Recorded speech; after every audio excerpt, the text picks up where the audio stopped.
Alhamdulillah telah terjawab beberapa pertanyaan yang mewakili teman-teman di sini. Boleh ya untuk komentar apa saja, insya Allah saya akan menjawab secara langsung ataupun via video.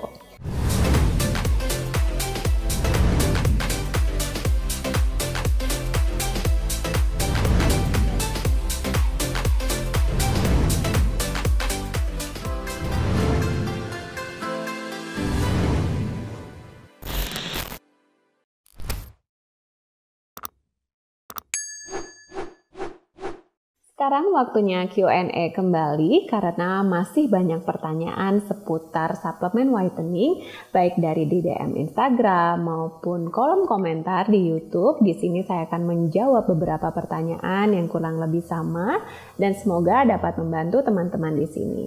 Kita mulai pertanyaan pertama yaitu dari Grivali Lumain.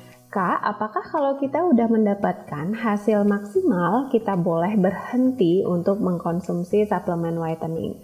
Jadi, kita harus memahami konsep daripada suplemen whitening tersebut, di mana isinya adalah antioksidan. Antioksidan berarti anti terhadap radikal bebas yang ada di sekeliling kita ataupun yang masuk ke dalam tubuh kita. Ketika kita sudah mendapatkan hasil yang optimal dan maksimal sehingga kulit menjadi cerah, tetapi di dalam kehidupan sehari-hari kita tetap terpapar oleh radikal bebas seperti sinar matahari, polusi, dari layar gadget dan sebagainya. Hal itu menyebabkan kita tetap memerlukan antioksidan, tapi bisa saja dosisnya mulai diturunkan. Jadi untuk menghentikan itu boleh-boleh aja. Tetapi alangkah lebih baiknya jika kita tetap merawatnya dengan maksimal. Boleh juga ditambah dengan mengkonsumsi buah-buahan ataupun sayur-sayuran yang juga mengandung antioksidan sebagai pengganti suplemen tersebut. Kita lanjut ke pertanyaan kedua yaitu dari Super Kids. Dok, apakah konsumsi glutathione berlebihan juga bikin muka atau wajah menjadi merah? Jadi saya ambil dari jurnal yaitu yang berjudul Effect of Oral Glutathione Supplementation dari Jason Allen pada tahun 2018. Disimpulkan bahwa tidak ada efek samping yang signifikan terhadap penggunaan glutathione sekalipun dalam jangka waktu yang panjang. Jadi biasanya efek-efek sampingnya itu hanya ringan seperti perasaan bloating ataupun bloating itu seperti apa ya, kayak perasaan kembung, dan kemudian ada juga ditemukan reaksi alergi berupa kemerahan, tetapi ini biasanya terjadi ketika kita awal menggunakan glutathione. Biasanya namanya reaksi alergi yaitu terjadi pada saat awal. Jadi kalau misalnya ini terjadi di tengah-tengah atau akibat kelamaan mempergunakan glutathione atau mengkonsumsi glutathione, saya pikir mungkin perlu dievaluasi apakah mungkin ada makanan lain ataupun obat lain atau kita habis melakukan aktivitas apa. Ini harus ditelusuri secara lebih lanjut. Baik, kita lanjut pertanyaan berikutnya yaitu dari Robi Firman. Assalamualaikum Bu Dokter. Waalaikumsalam warahmatullahi. Suplemen pemutih buat cowok apa yang bagus dan aman? Kebetulan ada sakit lambung. Rekomendasi tolong Bu Dokter. Jadi ini pertanyaan yang paling banyak. Kuncinya semua suplemen whitening adalah antioksidan, jadi dia aman baik untuk cowok maupun cewek. Dan kalau misalnya memiliki masalah GERD ataupun lambung, sebaiknya menghindari kandungan yang terdapat di dalam suplemen tersebut yaitu vitamin C dan zinc. Sedangkan untuk glutathione aman pastinya untuk lambung. Kita lanjut pertanyaan berikutnya yaitu dari Mam Karin Kitchen Channel. Terima kasih Ibu. Jadi terima kasih Dokter Cantik untuk informasinya. Kalau yang usia 50-an kulit kering juga kok beda jadi agak menghitam. Juga ada penyakit lambung, amannya mengkonsumsi produk apa ya Bu Dokter? Terima kasih. Terima kasih Ibu untuk pertanyaannya. Jadi ketika kita mengalami kulit kusam, kemudian kering, seiring dengan bertambahnya usia, itu adalah hal yang wajar, di mana kadar kolagen, kemudian kadar hyaluronic acid kita berkurang sehingga kelembapan juga menjadi menurun. Hal ini bisa kita barengi dengan menggunakan suplemen whitening, yaitu untuk mencerahkan dan dibarengi juga dengan suplemen kolagen yang berfungsi lebih untuk melembabkan. Tapi kita juga jangan lupa tetap harus menggunakan skincare di rumah seperti menggunakan sunscreen ataupun zat-zat yang dapat melembabkan kulit seperti yang saya sebutkan tadi, yaitu hyaluronic acid. Dan kembali lagi pertanyaan yang sama, jika kita memiliki gangguan pada lambung, hindarilah konsumsi suplemen whitening yang ada kandungan zinc dan vitamin C-nya.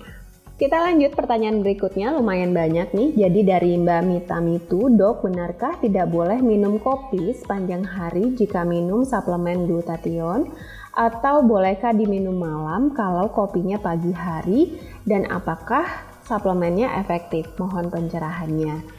Jadi saya rasa belum ada penelitian mengenai hal ini secara khusus, saya juga sudah searching gitu, tapi yang perlu kita ketahui ketika kita minum suplemen ataupun tidak, kita dibutuhkan minum air putih sebanyak 2-3 liter per hari, dan balik lagi ini ke berat badan kita mempengaruhi berapa sebaiknya kita minum dalam sehari. Jadi misalnya berat badan kita 60 kilo, itu seharusnya 3 liter sehari minimal kita minum. Karena perlu kita ingat bahwa 70% dari tubuh kita terdiri dari cairan. Dan hubungannya dengan minum kopi, mungkin pertanyaannya jika kita minum suplemen dan kemudian kita konsumsi kopi secara langsung, ini sudah pasti efektivitas daripada suplemen tersebut akan menurun dan dia tidak tercerna di bagian lambung dan sebagainya, tidak tercerna sempurna. Jadi sebaiknya ketika kita minum suplemen, kita barengin dengan minum air putih dan beri jeda sedikit ketika kita ingin minum kopi ataupun teh ataupun minuman yang mengandung kafein.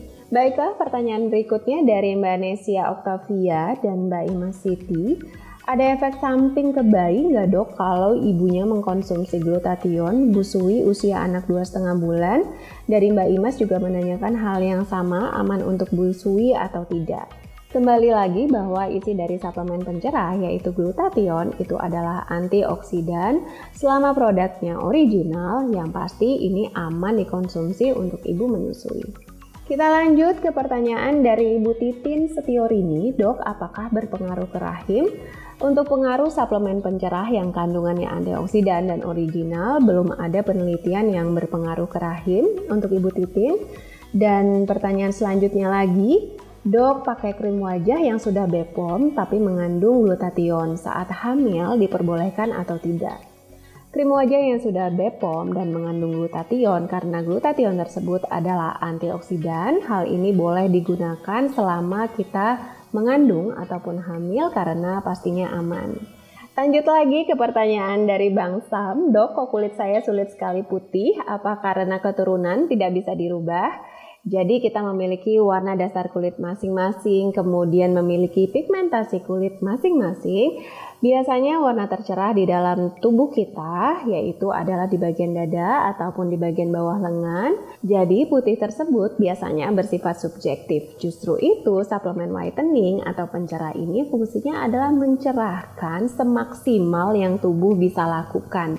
Jadi bukan memutihkan seperti orang lain karena pigmen kita pun berbeda, kegiatan sehari-hari kita pun berbeda antara yang satu dengan yang lain. Selanjutnya pertanyaan dari Rigos, halo dok, saya masih bingung mau konsumsi glutathione atau kolagen ya dok untuk mencerahkan? Semoga dijawab. Jadi jika fokusnya untuk mencerahkan, yang pasti kita harus menggunakan suplemen whitening. Karena kolagen biasanya berfungsi untuk melembabkan dan nanti memiliki bonus untuk mencerahkan. Kecuali jika di dalam suplemen whitening tersebut sudah ada kandungan kolagen dan sudah ada kandungan glutathione-nya, itu boleh diminum sekalian. Kita lanjut ke pertanyaan berikutnya. Jujur saya lupa ini sudah pertanyaan keberapa. Ini dari Hairani Barzan. Dokter, kalau untuk kulit sensitif berjerawat yang bagus untuk menghilangkan dan memutihkan, itu suplemen merek apa ya dokter? Jika kulitnya sensitif berjerawat, kita boleh memperbaiki barrier kulitnya dulu atau pertahanan kulitnya agar menjadi lebih sehat dengan menggunakan skincare ataupun menggunakan suplemen. Suplemen yang bisa menjadi pilihan adalah zinc karena ini berfungsi juga untuk proses penyembuhan jerawat. Dan lebih baik lagi jika Mbak Hairani mengkonsultasikan dengan dokter kulit ataupun kecantikan terdekat agar diberikan asupan yang sesuai dengan kondisi kulit pada saat ini. Kita lanjut lagi pertanyaan berikutnya yaitu, dok, baiknya minum suplemen di pagi hari ataupun malam hari? Oh, atau malam hari maksudnya. Jadi sebenarnya boleh pagi ataupun malam hari, tapi jika suplemen whitening saya itu lebih suka menyarankan ketika malam hari, karena di malam hari kita ada proses regenerasi, kemudian proses detoksifikasi daripada tubuh. Jika dibarengi dengan konsumsi glutathione ataupun pencerah, pastinya proses ini akan lebih maksimal bekerjanya. Kita lanjut lagi pertanyaan dari Mbak Anita Nita. Ada efek samping nggak dok kalau mengkonsumsi lama seperti ginjal rusak karena kebanyakan konsumsi? Jadi selama sesuai dosis, minum air putih yang cukup 2-3 liter sehari, minum glutathione sepanjang hidup kita adalah sangat aman karena glutathione ini berfungsi untuk detoksifikasi juga, pembangun tubuh supaya lebih sehat, dan perlu kita ketahui bahwa glutathione ini merupakan mother of antioksidan, jadi sangat penting sekali untuk tubuh kita. Kita lanjut lagi ke pertanyaan yang terakhir, yaitu dari Mbak Agnes Wulandari yang menanyakan, dokter kalau kita minum suplemen untuk kulit boleh dimulai dari umur berapa ya? Boleh diminum sebenarnya dimulai dari usia remaja, biasanya kita timbul masalah yaitu usia 14 tahun udah boleh kok, ya penting asupan air minum kita cukup dan kita menerapkan pola hidup sehat juga. Alhamdulillah telah terjawab beberapa pertanyaan yang mewakili teman-teman di sini. Boleh ya untuk komentar apa saja, insya Allah saya akan menjawab secara langsung ataupun via video. Semoga apa yang saya sampaikan dapat memberikan manfaat. Jangan lupa like, comment, share, subscribe, dan bunyikan loncengnya. Sampai ketemu lagi di tips Q&A dan jurnal Dr. Ika berikutnya.